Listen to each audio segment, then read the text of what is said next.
और चलिए अब आगे बढ़ते हुए मध्य प्रदेश की हॉट सीट पर लड़ाई तेज हो गई है, इसकी चर्चा कर लेते हैं। छिंदवाड़ा में सीएम भारी के लिए बीजेपी का फोकस बढ़ गया है, तो गुना में सिंधिया और राजगढ़ से दिग्विजय ने नामांकन पर्चा भरा है। इस चुनाव में कहीं गढ़ बचाने की चुनौती देखने को मिल रही है, तो कहीं कांटे की टक्कर दिखाई दे रही है। रिपोर्ट देखिए।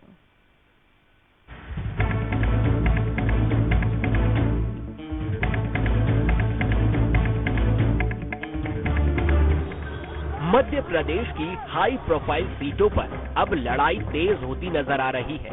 राजगढ़ सीट से जहां पूर्व सीएम दिग्विजय सिंह अपने गढ़ से मैदान में है, तो गुना संसदीय सीट से सिंधिया राजघराने की ज्योतिरादित्य सिंधिया चुनावी मैदान में है। छिंदवाड़ा सीट पर भी दिलचस्प मुकाबला होने की उम्मीद है।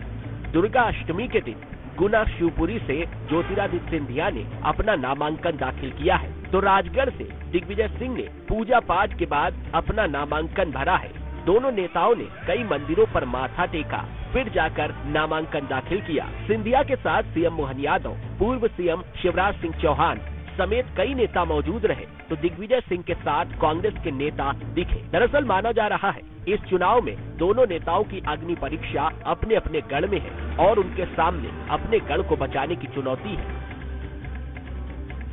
दरअसल गुना लोकसभा सिंधिया राजघराने का यहाँ वर्चस्व रहा है। सिंधिया की 3 पीढ़ियां इस सीट पर चुनाव लड़ रही हैं।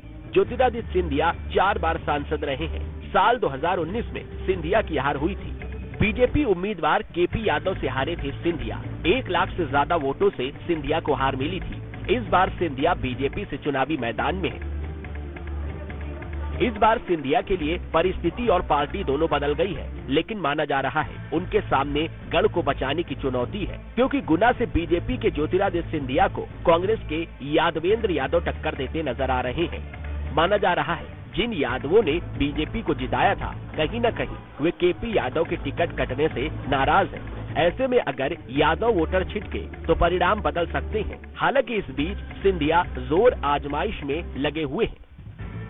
एक तरफ मोदी सरकार की क्षमता है, मोदी की गारंटी है, और दूसरे तरफ INDIA का गठबंधन नहीं, ठगबंधन खड़ा है। तो वहीं रायगढ़ से मैदान में उतरे दिग्विजय सिंह के सामने भी गढ़ बचाने की चुनौती है। राजगढ़ से बीजेपी के रोडमल नागर फिर से मैदान में है, तो कांग्रेस के दिग्विजय सिंह मैदान में है। कहा जाता है 3 दशक तक राजगढ़ में दिग्विजय सिंह की तूती बोलती थी। पिछले 1 दशक से इस किले की दीवार दरकने लगी।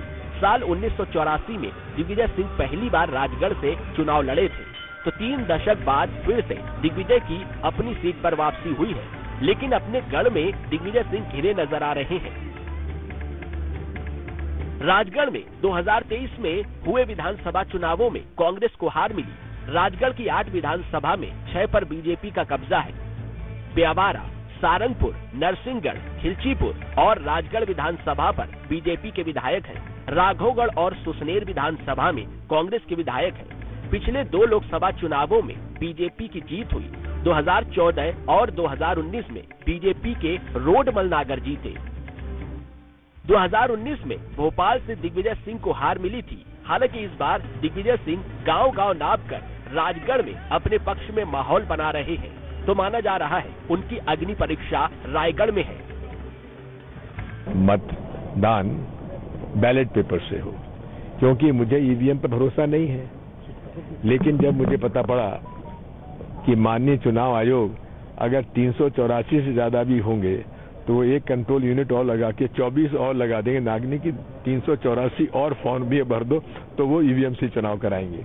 तो फिर इस बात पर जब जानकारी मिली तो मैंने पुनर्विचार किया और फिर कहा कि चलिए अब ईवीएम से संघर्ष करेंगे। इसके साथ बात करें मध्य प्रदेश की सबसे अहम सीट की, जहां पर बीजेपी नेताओं की ओर से किलेबंदी की जा रही है। ये सीट है कमलनाथ का गढ़ छिंदवाड़ा, जहां बीजेपी के चाणक्य कहे जाने वाले अमित शाह ने रोड शो कर जनता को अपने पक्ष में करने की कोशिश की है। दरअसल बीजेपी के लिए छिंदवाड़ा की लड़ाई अब साख की लड़ाई बन गई है। छिंदवाड़ा से बीजेपी ने विवेक बंटी साहू को मैदान में उतारा है, तो कांग्रेस ने नकुलनाथ को फिर से मैदान में उतारा है। छिंदवाड़ा को कमलनाथ का गढ़ कहा जाता है। भले ही यहाँ चुनाव नकुलनाथ लड़ रहे हो, लेकिन ये लड़ाई कमलनाथ की है।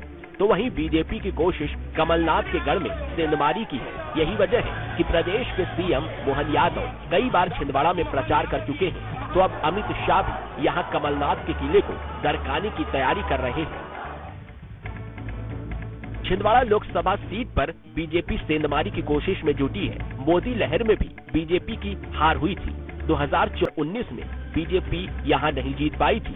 2019 में 28 सीटें बीजेपी ने जीती, लेकिन छिंदवाड़ा हार गई थी। 2023 विधानसभा में सभी 7 सीटें कांग्रेस जीती।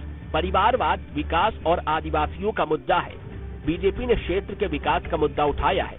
कांग्रेस में मची भगदड़ को चुनाव कैंपेन का आधार बनाया जा रहा है। दल बदलू नेताओं से बीजेपी को उम्मीद बढ़ गई है। ऐसे में माना जा रहा है कि हाई प्रोफाइल सीटों पर लड़ाई कांटे की है और इसीलिए अपने अपने दावे वादों के साथ जनता को साधने की कोशिश हो रही है।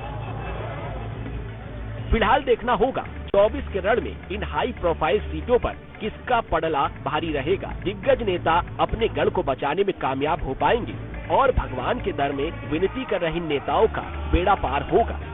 कोई देवी के दरबार पहुंचा तो कोई हनुमान जी के मंदिरों में ये प्रार्थना कर रहा था कि हे भगवान इस बार बेड़ा पार लगा दे।